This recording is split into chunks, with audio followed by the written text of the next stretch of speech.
Welcome to our show, Family Matters. Family Matters is a weekly live show on CYC at 10 p.m. Eastern Time when I review a topic and I wait for your questions and responses. For the past several months, I have tried to cover topics that, in my opinion, either dealing with raising children, relations between a husband and wife, or contemporary issues challenging our families. I am honored all the time to receive your comments and questions, whether anonymous or if you can write your name, and I will never, of course, mention your name. Today's topic is a very dear topic to me. How into a leader? I just want to begin by saying there are two types of people, a follower and a leader. And in today's culture, unfortunately, many of our children, we are worried that they may become followers. Because unfortunately, to be a follower today may actually result that this person may not be focused on heaven. I am sure you want to make your son the best. And one of the characters and abilities and faculties you wish your son to have is to become a leader. As St. Paul mentioned in Ephesians, we are no longer to be children tossed here and there by waves and carried about by every wind of doctrine, by the trickery of men, by the craftiness in deceitful scheming, but speaking the truth in love, we are to grow up in all aspects into Him who is the head, Christ. So, to become a follower, you will be tossed here and there. To become a follower, you will follow every kind of doctrine, every trick of a man, every craftiness by a deceitful scheming. And of course, we all know the common saying, do not be deceived, bad company corrupts good character. So what are the dangers of being a follower? Why this is such an important topic? To become a follower, more than likely your son or daughter will have a weak personality. Their ability to say no, which is such an important word, and one of the very early words we all learned when we were little babies, he may not be able to say it. He does not have the courage, the bravery to stop against somebody and say, stop, no, I don't want to do it. I don't like what you're doing. Also, to be a follower could lead into loss of responsibility or not taking responsibility in a strong manner. We are after creating ladies and gentlemen who are going to grow to become responsible moms and dads, husbands and wives. If you raise up a follower, more than likely you will raise up a man who does not want to take responsibility, or a woman who is always pushing away any responsibility as if it's not hers.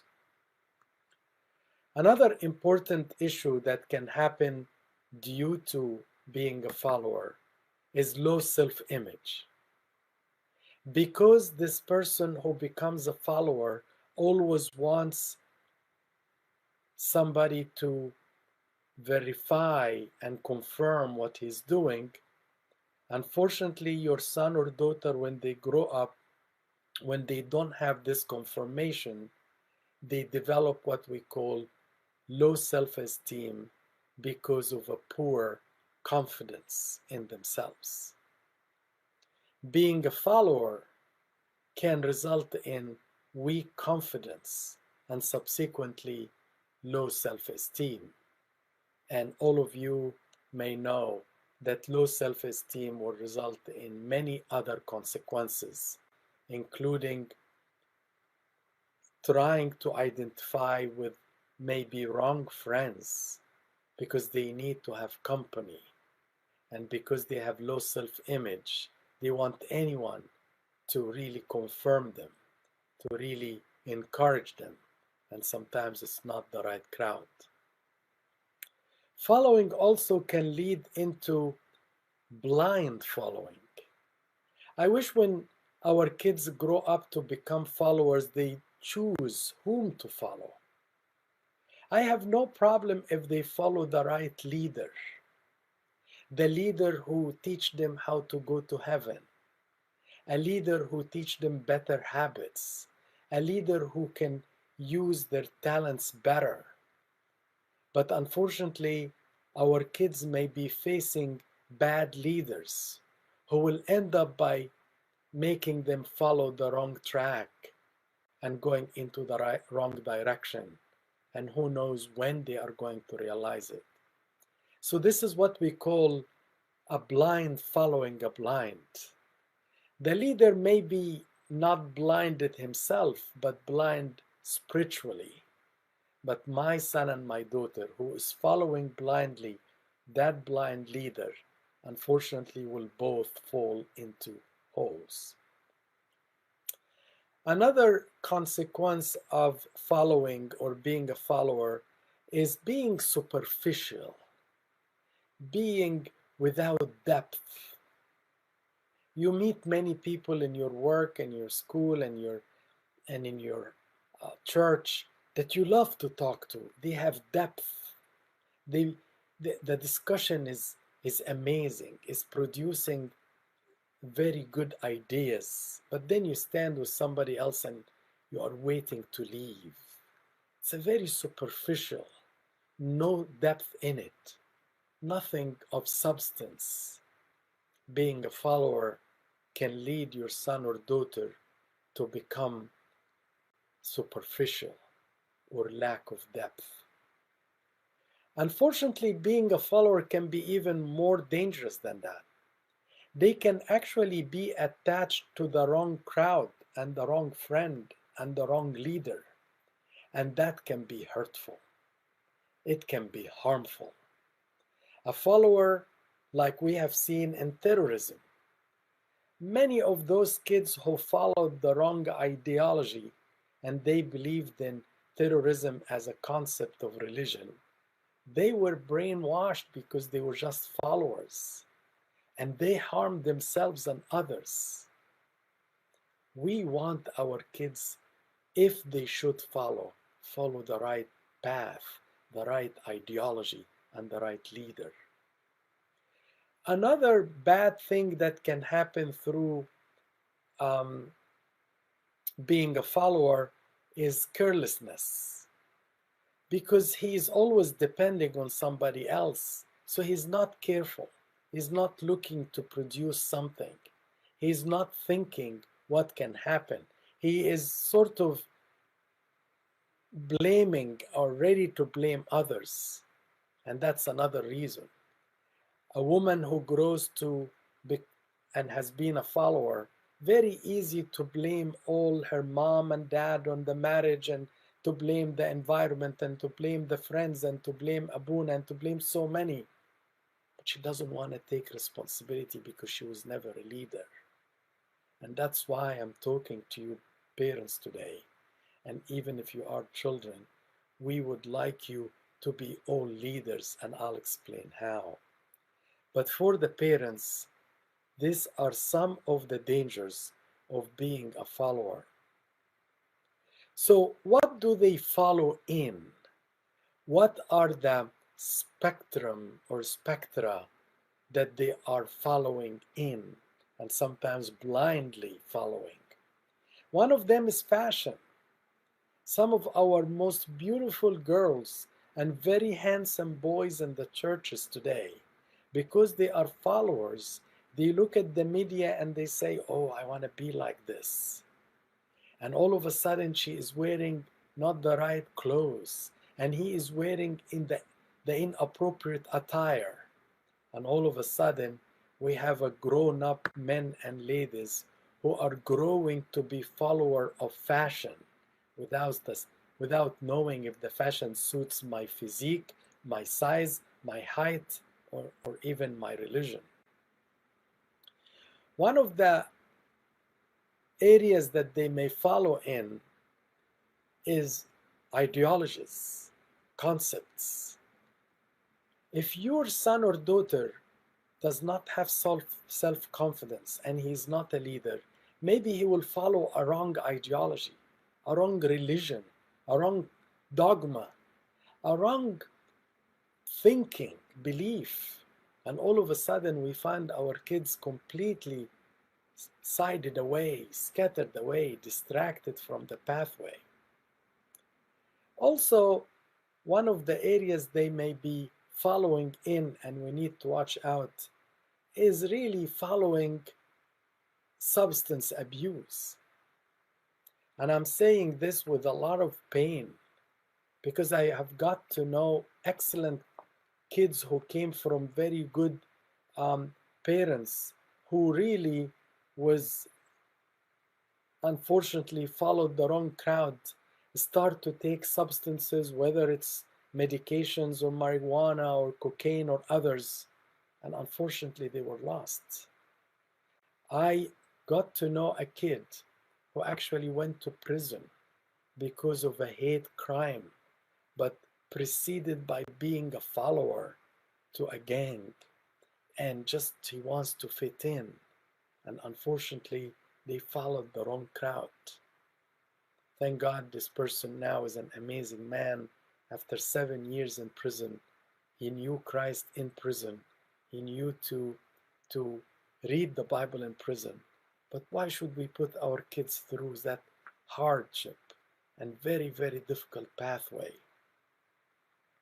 Also, one of the areas that they follow in is media. And media today is a place where to be a follower is very slippery slope. You can follow any social media, you can follow an actor or actresses, you can follow a boxer or a singer, and all of a sudden you want to identify with their concepts. Your kid will want to be like him, like her, the way they dance, the way they talk, the way they swing, the way they behave, the way their conduct is, the way maybe they smoke or drink. And all of this because they are followers. Being a follower also can be very dangerous if they are following the wrong goals. We all should have a major goal going to heaven and a minor goals which can be multiple, like having money and having a career and having home and having a cars. But what if he or she is following a person who have a different type of goal? A goal to have so much money regardless of where they get it. A goal to hurt people. A goal to bully people. Would you like your son or daughter to be a follower? Okay, enough with the negatives. I have told you enough, and I think you all know more than I do how much of this can be an issue about being a follower. Now, I have close to 15 points. I'm not sure if I'll cover them, depending on your questions. And these points are going just to be help in the way of how can you make your son a leader? How can you make your daughter a leader?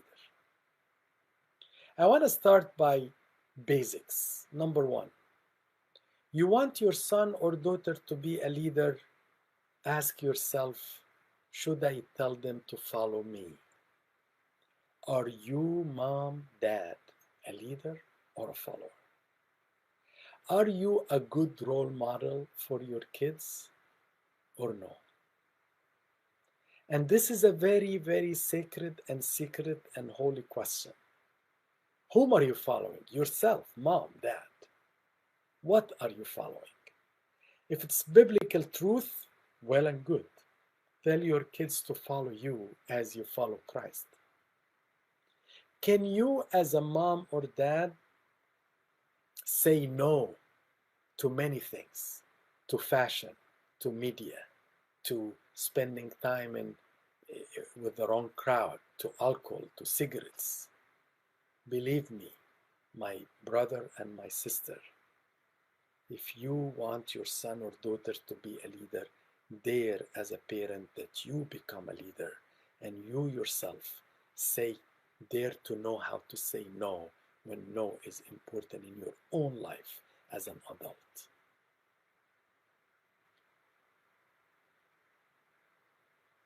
The second point is try to get your children to work out, to have sports, to participate in gym. And I want them to try out sports, not necessarily to succeed in sports. I didn't want your son to be an Olympic champion, but I want your son to be a swimmer, to try basketball, tennis ball, anything. Because the total goal here is to find the sport that they participate in an activity, because sports teaching leadership. Almost every sport teach teamwork and teach leadership, teach self-control. You want your son to be a leader? Go and participate in the gym. Get him to be in a team, church team, school team, township team, and any type of sports. And the more, the merrier. The third point to be a leader is think and focus on their emotional intelligence. You know, the EI now is becoming such a very important thing in hiring people, promoting people.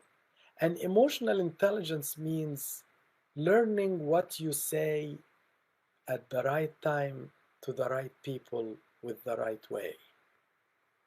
Learning to be empathic, learning to be sympathetic. If you can show your son or daughter to be that way, then you are teaching your son or daughter to be a leader. Because by being emotionally intelligent, this is going to help them in problem solving. And a problem solver is a leader. If you remember Nehemiah in the Old Testament, Nehemiah was the problem solver. He had many issues and problems for him to build the wall of Jerusalem. And there, by the way, there was so many people against him, but he was a leader. And so many people followed him in the right way. And a lot of his enemies were trying to break his leadership because they were afraid of how strong his leadership. But he was a problem solver, and he was an emotionally intelligent person. At one time he told them, with one hand we build, and with the other hand we hold the sword to defend. He sort of rang on the string of their sympathy and empathy and building the wall, which means a lot to a Jew. You also need to show and teach your son and daughter, do you think this person meant what he said? Is that the right way I should have answered? Maybe I want you to try of a different way of responding to a situation like this. If you were to face an issue similar to that and play a scenario, play a case, and see how your son or daughter will do it. Like tell them, for example, you're riding the bus and um, somebody, stepped in your foot and it hurts a lot.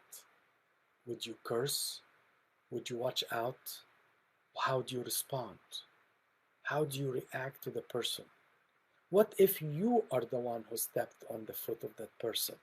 How do you react? How do you protect yourself? How do you say sorry without also being stepped upon? All of that is called emotional intelligence and more. Show him and show your boy or girl how to feel for the poor, for the sick, for the needy, for the broken.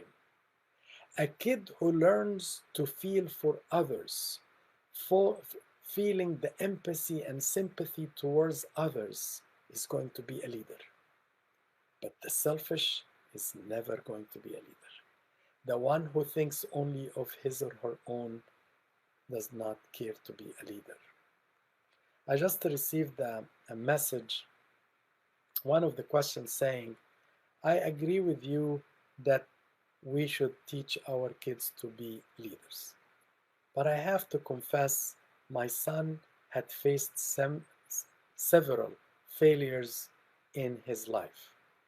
He is almost becoming a high school, but he failed several classes before and some of the tryouts in training.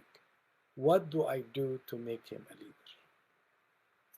This question is very important because one of the points I was going to come later to, but might as well bring it now, which let's say number 4, embrace failures. Failure is a hardship, is an obstacle, is an embarrassment to your son or daughter. But you can dwell in the failure and keep crying about the failure and keep reprimanding and disciplining your son that he made a failure and he did a wrong thing. But be careful. I am not against to discipline your kid if he is lazy and he failed. But if your kid did his best and he failed, try to teach your child to deal with the failure in a constructive, healthy, nice manner, good way. Failure sometimes is better than repeated successes. I have met so many leaders in my life, and most of them have had major failures in their lives. It could have been an exam failure, it could be emotional failure, it could be loss of a job, loss of health. But believe me, every single one of them who went through a failure became a better leader than a person who his life was so simple and easy. Use the failure to teach your son or daughter life is not always going to be simple, easy, and dandy. It's quite normal that you, my son and daughter, may face obstacles, and teach your kid how to be a leader in front of an obstacle, how to bypass a failure. The failure does not identify and define a person, but the person who is thinking in himself, I will never succeed, then failure became his flag, and failure now will make him a follower. If I were you, mom and dad, make your son or daughter who failed the class or failed the tryout or failed the type of friendship, sit with him or with her. Learn why did they fail? Can they do anything about it? Can you as a mom do anything about it? Maybe they need a class to help. Maybe they need a training. Maybe they need some support, emotional or otherwise. And then tell him, so what? You failed. That's just a drop in a big bucket. That's a tiny step in the whole life, and you'll have millions of steps. Keep up and learn from your failure to be persistent, self-controlled. Don't waste time. Be ready to fight again. Learn from your mistakes to, if it was sports, try out more, work hard more, spend time in trying out more, and so on. So embracing failure can be also an excellent point towards becoming a leader. Number 5, one of the things I found that helps to make our kids to become leaders, join them or take them in trips. I know you as a dad, sometimes you plan the trip and you reserve the car or the aeroplane and the hotel and the trips. I don't want you to do that next time. I want you to bring your daughter and tell her, let us plan the trip together. What are the attractions you think we should see? Let's go to Google Earth and visit before we actually physically visit. What type of car you think we should reserve or rent rather, and why? And how much money are we spending? And is it conservative or too much? And then talk about the hotel, the proximity of the hotel to the attractions you're going to visit. Who is going to go with you? What type of documents you need? Make your son or daughter learn how you plan a trip. I can tell you, the father who shares in planning trips with his son, he is making a leader. I just met a father in Toronto last week. And I just remembered it now. His son just spent over a month in Europe. And he was speaking about his son with pride. I can see it in his eyes and the way he's telling about all what he did and all the amount of experiences coming with and the abilities and the faculties that he grew and the responsibilities, not just for himself, he took care of other friends. And then he said a word, you know, I think he has been observing everything I have been doing for the last 5 years. And when his time has come in late high school, he was ready for it. He was a leader. I was proud of the dad as much as I was proud of the son. I'm proud because the dad, without trying, he made his son a real leader by teaching him through participating in making the trip. Okay, let me answer this question. Also another good question. It's speaking about, I have been trying, if I understand correctly, I have been trying to make my daughter a leader for many years, but I feel that's not her character. Does she have to be a leader? Okay, so I think that tying with the idea of teaching through your role model, in my opinion, will make your daughter a leader. But does she need to be a leader?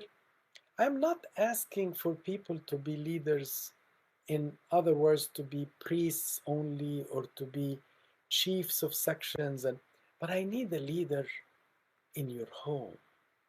I want this young boy who is going to become a husband to be a leader in his household. I want this daughter who is going to grow to be a leader in her home and to be ready to help her younger kids to grow to become also leaders. So leadership here is to avoid being a follower. I don't care if they stand on a podium and speak like Martin Luther King. That's not what I'm after. But I'm after being a leader by imposing their own objectives on themselves and maybe others, not letting other objectives of goals of people to be imposed on themselves. Maybe that will hurt them. Maybe that will make them all be weaker and maybe will follow the wrong track.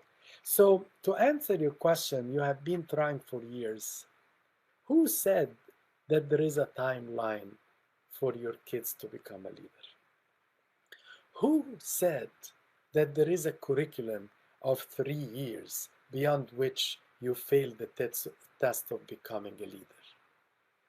You are mistaken, my sister, mother, the mother of this daughter.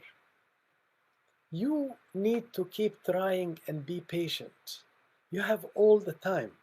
And let's make this also one of the numbers. Let's say this is number 7.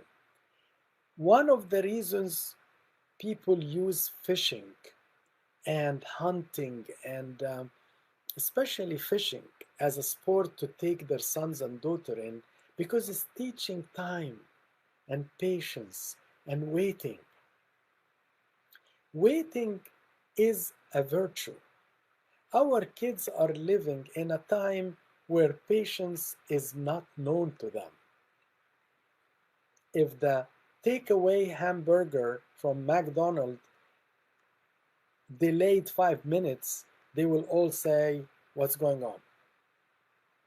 The issue is we became on a rush time to the extent that we cannot anymore be patient.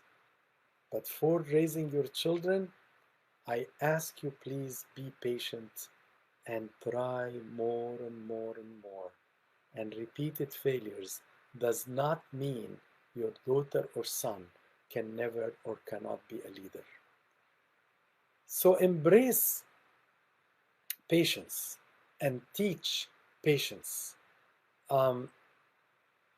And when you are patient with your son or daughter, by you observing and listening, you will learn a lot. I love the mother when her daughter wants to talk to her. She leaves everything out of her hand and she listens, and her eyes in the eyes of her daughter, and she is focused and she is actively listening with her mind and feeling and heart, and all her body is listening to her daughter with patience, even if what she's saying is trivial. So teach patience and embrace patience. Wait for your child to be a leader and don't rush it. It can take years, but who said we have a timeline? And in the same time, let your son or daughter know to become a leader may take years. It may take 10, 15, 20 years. We are all, as adults, are still learning to be leaders in our own rights. That doesn't make us delayed. Our life may end, but at least I am still hoping to be a leader, not because I want just to lead my own people right, but I want to lead myself into Christ and heaven. Okay, number 8. I would like you to foster also not just patience or embrace patience, but embrace creativity. You want your daughter to be a leader? Show creativity. Encourage creativity. Tell her, let's paint your wall in your room. What color? And let's investigate the color. Would you like to put anything hanging? Would you try to draw something? Would you like to buy something and stick it to the wall? Planting. What do you want to plant? And be creative in designing things.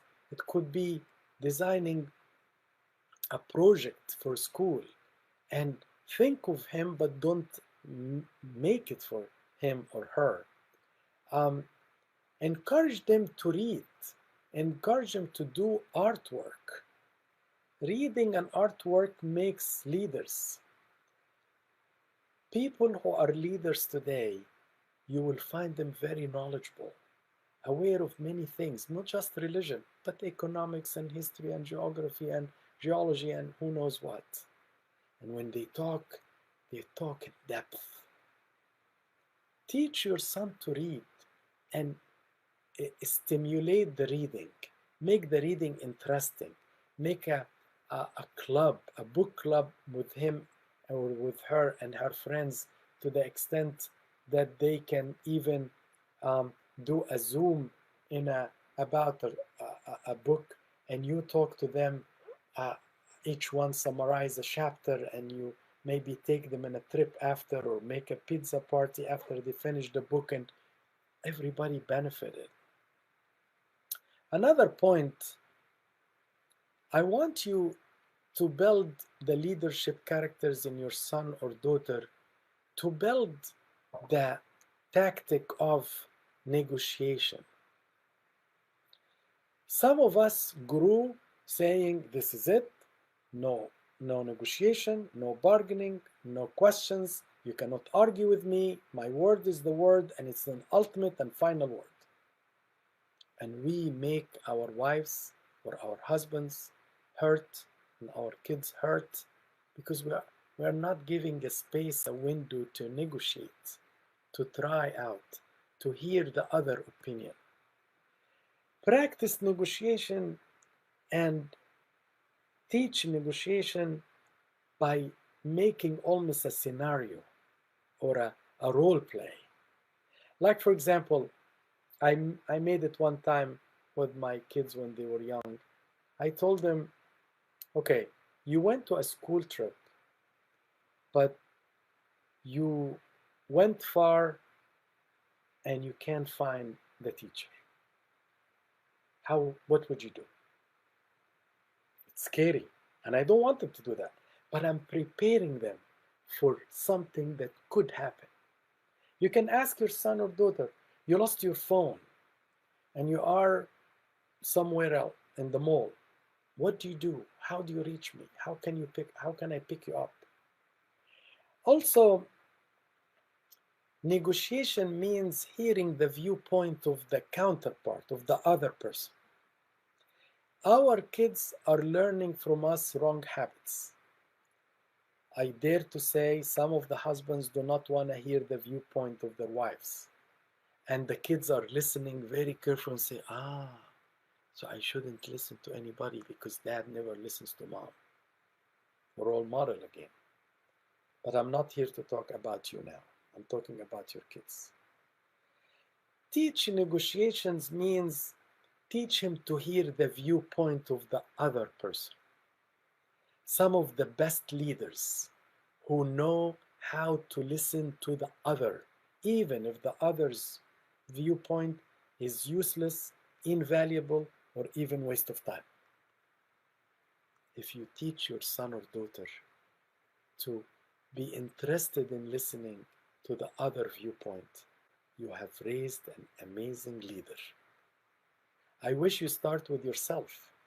You listen to your husband and you listen to your wife and you interact with each other, hearing the viewpoint. Let the kids hear that you are also negotiating and listening, because that's how you make a factory of leaders in your own household. I just received this question. My daughter is always waiting for the deadline to do her exams. She does not, even when she has time, she always finishes either very late the night before or sometimes the earliest hour of the morning of returning her project back. I have tried so many times. I have fought with her. I have disciplined her, and nothing is working so far. Okay, so that's a very important point and a very important question, and I thank the person who sent it. Because this is what we call procrastination. Leaders are not procrastinators. Although all of us have some level of procrastination, all of us will wait a little bit. But waiting till the last minute, like waiting till last minute to buy the dress that you're supposed to go to, I know, a major important celebration, waiting for the last minute to iron your shirt and you know you have to be downstairs to be picked up, waiting for the last minute to submit a project in school and you know you are going to lose points if you submit it late, waiting for the last point to apply for a job or a volunteer, and our kids sometimes do that. They know it's April 23rd to apply for volunteering, and they wait until April 22nd. Yeah, I know. We can procrastinate a little bit, but we need to teach our kids that waiting that long is only going to give the other people the perception that we are not responsible enough. I, as a chief or supervisor on my own hospital, if I find my employees are always procrastinating, I'll pull him out and I'll say, everything's fine? Why are you always delayed in your work? Why you always submit your projects at the last minute? And I can see you had a lot of time you could have done it. If there is a legitimate excuse, fine. But can you imagine you are delaying your work every single time? I wonder who would believe that this is an excusable event every single time. You want to teach your kids to be leaders? Teach them to be responsible for the deadlines. You have a deadline on, say, April 23rd. Then he needs to put an alert to himself a week before, then 3 days before, then a day before. And that's it. He must have done through all these 3 alerts. Same for your shirt, same for buying a gift for a birthday, same for going to visit somebody, same for everything. To become a leader, you need to be teaching responsibility in your kids, not to procrastinate and delay and wait for the deadline. As I explained before, the role model also plays a role also in procrastination. When they see mom is shopping Christmas gifts the night before they go to grandma, when they see dad always delay to call to pick up his even dry clean right before it closes, and maybe the shop closed early that day, they will learn from us. So lead by example, because I want to say a word that's probably known. You are the most important teacher that your child will have in his or her life. All of us have so many teachers that we are indebted to. I still remember some of my very early years teachers because they affected my life. But my most important teacher was my parents. Those are the ones who reflected on me, imposed on me many of their characters, whether good or bad. And you as a parent, you are the most important teacher in your son's life. So, are you leading by example or not?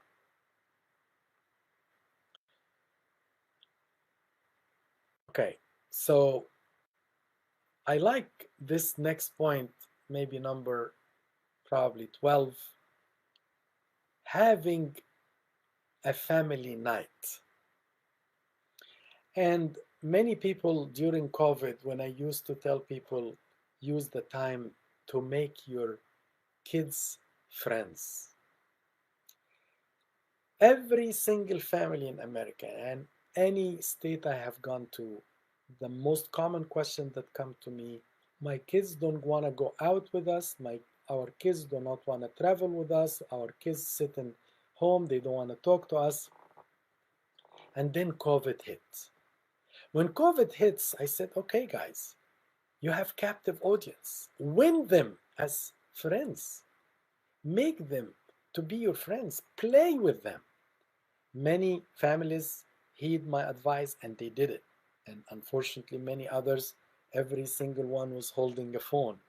And we lost COVID as a good test for us to make the family more friendly and more leader oriented.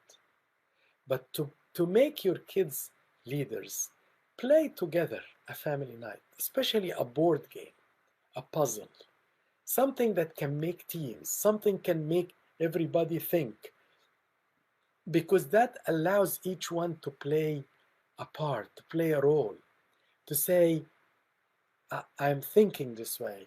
And Everyone has his own way to spend the time. And maybe your daughter will say, next week I want to play this board. And the week after, your son will say, I want to play this week this other game. Have a family night game will produce leaders. 13. Teach some planning skills. One of the things I love, and I'm not sure if it's available in every state or not, going camping, either as a family or or maybe dad and son alone, or I know. If you guys love camping, camping is one of the best methods to teach leadership because you will build the tent together, you will make the fire together, you will pack the car together, you will get the canoes together, you will go looking for whatever in the forest together, and the togetherness is one of the characters for becoming a leader. To plan other skills, like maybe when you are planning a vacation to visit others, let them plan with you, as I said earlier. Let them give their input. I love when I hear a dad wants to buy a car and then he asks his son, I want you to please investigate for me. My budget is between Toyota, um, Honda, and whatever, Hyundai. And I want you to give me your own opinion and everything, the price, the mileage, the color, the whatever packages they give, if there is discounts or not, if there is a leases or not, whatever. Get your son to work on this. You want to buy a new phone, give him a research. Tell me what to buy and when and how and what type of plan. I dare to say, if you are a mom, ask your daughter to investigate for you if you want to buy something for the kitchen. Let her plan. These planning skills bring a leader. Leaving your daughter all the time on the social media is planning a follower, not a leader. You want your daughter to have a mind of her own and to become a leader? Get her something to do. Let her investigate. Let her research. I just received a question regarding work. My son works every summer in the nearby township library. He has been working every summer for the last 3 years until 11th grade. I feel the work has helped him a lot. It's not about the money. I could have given him the money, but I feel that I have grown my son a lot. I like the comment. Obviously, this is not a question, and I want to add that to become the next point. Encourage work. Not because you want your son to have money and you don't want to give him money or you don't want to give him allowance or because you are, God forbid, you are greedy.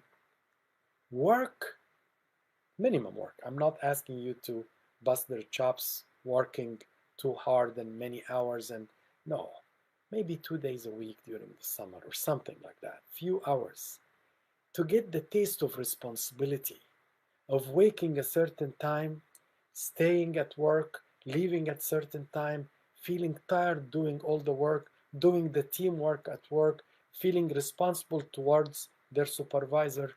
Encourage work because that will give them enough responsibility. Babysitting. If your daughter would like to do babysitting for a couple of dollars uh, once a week, that's okay. Again, it's not the idea of the money. It's the idea of growing up, experience. Like the example I gave you about the Canadian boy, that he now is working, and when he went to Europe, this is part of the work, and he grew while he was doing all of that. So that's a very good point. Thank you for the comment. The last point, which I will call it number 15, communications. It sounds very simple and naive, but you cannot grow a leader without you, dad, talking and communicating your mind with your son. When you are about to place your orders in a restaurant, why don't you step back and say, ask the waiter to ask your children what they want to eat? Let them have the menu. Let them go through the menu. Let them choose what they want to eat. What are you going to lose? You are going to give an example to your kids of feeling responsible. They are being asked by the waiter or the waitress. They are looking at the menu. They are looking at what they like to eat. And maybe you tell them, are you going to finish this plate? Do you really like shrimps? That's what you chose. Is that what you want? Fine. And let them choose. What is the worst can happen? They choose a plate that they don't want to eat. Fine. But they learned something. They learned the responsibility that their actions had consequences. They ordered the wrong plate. That's their fault. They grow out of it. They grow up with it. They learn something from it. Many simple things like this, which is give them the confidence in communications. Don't threaten them. I love when I see a mother arguing with her daughter and allowing her to make her points with a lot of strength and confidence, and the mom is not saying, how dare you speak to me? It's good, as long as, of course, there are discipline in the way and respect in the way they speak. So allow them to speak to their servers in the restaurant. Allow your kids to occasionally answer the phone when they want to order something, and give them that responsibility. You are growing their leadership skills. Remember, today's age, our kids are going to grow to become screen boys and girls. They are looking at the screen sometimes 12 and 14 hours a day. Can you imagine? You and I, when we were in their ages, we did not have phones or computers or screens, so we were running and playing and all of that. And we knew how to socialize better. I am worried about this generation which is feeling good behind the screen, but they don't have confidence in communicating outside. So it's almost 10 o'clock, and I would like to summarize what I said because it has been very, very helpful, and I am very grateful to the questions that came. Oh, I'm sorry, there is two other questions. Let me try to get them before we finish. My son is 4 years old when I should start teaching about becoming a leader. At what age should I start to worry about his personality? I'm not worried about his personality yet, but starting to become a leader can start now, 3 and 4 years old, meaning talk to him about anything he read. He read a little book. He saw a little movie, and you tell him, what, whom do you like in the movie? Why do you like that person in the movie? Mimo, or I don't know what's her name, the fish. What is the good thing about this fish? Because it helps others?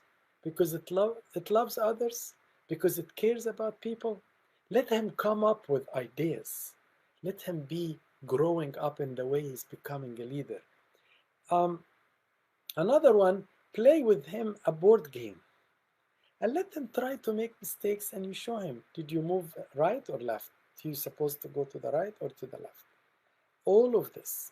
Make him sometimes, when you go to McDonald's, tell him, you speak to the lady, tell her which sandwich you want. He probably can do it, even though he's 4 years old.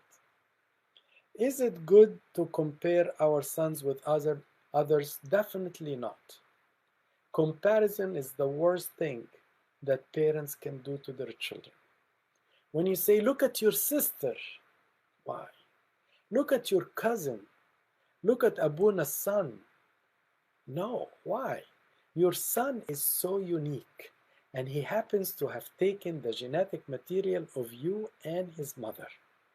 So if he is not as good as you wish, sorry, it's your genetic material. But when you compare, what are you trying to tell him? You can say, for example, I know you can do better than that. I am very confident you are smarter than that. I am sure you can do this exercise stronger and faster. Let us try out another time. Let us do the game again. Let us do the test together. Let's go to the gym together. But don't compare. How can we grow our children to become leaders when we live in a social media culture of following others on Instagram, Facebook, and Twitter? That's exactly why I'm doing what I'm doing today. Because I have a lot of my kids that I take care of. I worry about them, but I'm always trying to instill in them the leadership qualities because I'm worried about they are following an actor and actresses and sometimes very wrong crowd and wrong objectives and wrong goals. And that's why I want to keep after them to make them to become leaders. Is it easy? Of course not. So your question is right.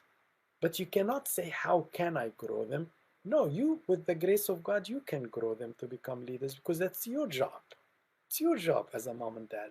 You are the only and most important mentor in their lives. Don't be down because social media is strong. You are stronger. With God's grace, you are much stronger. You can modify their life. I'm not saying take the phones away from them, although there may be times you have to take the phone. Like if we are in dinner, no phones should be here. The phones should be somewhere else. No phones, no mom, no dads, no kids' phones.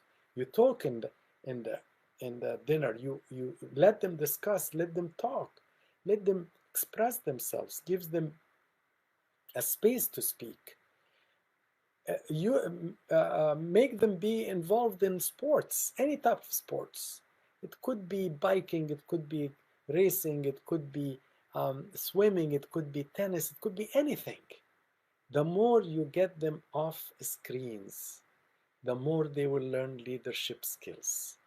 No leadership skill, zero, by looking at the screen, zero. They are going to become followers. And God forbid, if you follow the wrong crowd, you will regret it a lot. I wish they are following social media like CYC.